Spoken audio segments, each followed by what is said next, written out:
Bizda shunaqa narsa bor, arzon narsani doim qiymati tushib kelgan. Mana shunga o'xshash, masalan, ibodatda ham qiymati borgan sari tushib ketyapti, ya'ni aynan umraga kelishdi.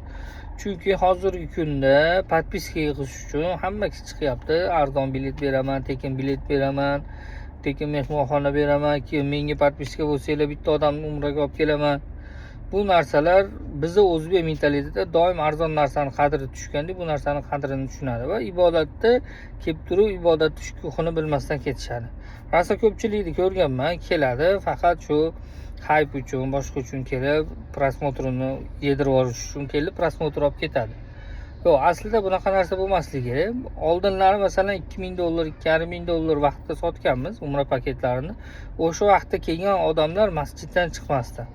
Haramdan chiqmasdi. Mehmonxonani umuman qizig'i yo'q edi. $2500 mehmonxona olsa ham mehmonxonadan jalba qilmasdi.